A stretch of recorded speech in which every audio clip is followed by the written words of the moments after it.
বা এনসিপির নেতা তার কথা হয়েছিল, তাদেরকে বয়স কম হলেও শ্রদ্ধা করি, এই কারণে করি তারা সাহসী সন্তান, এই যুগের চাহিদা। একটি কথা মনে করবেন, শ্রদ্ধা নেতৃবৃন্দ স্বাধীনতার পরে একটু মেধাবী শ্রেণী এসেছিল, তারা গঠন করেছিল জাসদ। এই বাড়াবাড়ি করতে গিয়ে দেশ গেছে, জাতি গেছে, তারাও গেছে। আমরা যেন সবকিছু হজম করার তৌফিক দেয়। আপনাদের উদ্দেশ্যে এই কথাটি রেখে 91 সংসদে আপনাদের সাথে কাজ করেছিলেন দেশনেত্রী বেগম খালেদা জিয়ার নেতৃত্বে। আপনারা যখন প্রশ্ন করেন, মনে হয় এই দেশে 15 বছর 20 বছর বিএনপি ছিল না। দেশনেত্রী বেগম খালেদা জিয়া জাতি, দেশ, মানুষের বিরোধী দলের অনেক বিরোধ অপেক্ষা করে জামাতের সাথে একসাথে কাজ করার জন্য আমরা অনেকে না চাইলেও বাধ্য করেছিল। আপনাদের নেতা অধ্যাপক, আমাদের নেতা মাওলানা গোলাম সাবান মরহুম, আমি বলতে চাই, তিনি এই সংসদে একটি কথা বলেছিলেন, যার জন্য সিন্নি খাইলা মোল্লা ছিল না।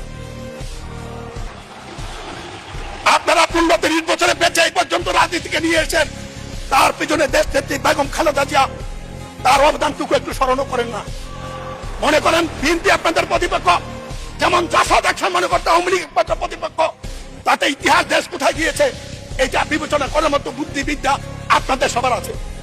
আমি শুধু বলবো, কয়বার জাতি সময় দেবে, আল্লাহ জাতিকে কয়বার সময় দেবে, আল্লাহ দিয়েও দেখেন, নিয়েও দেখেন, কথাটা মনে রাখবেন।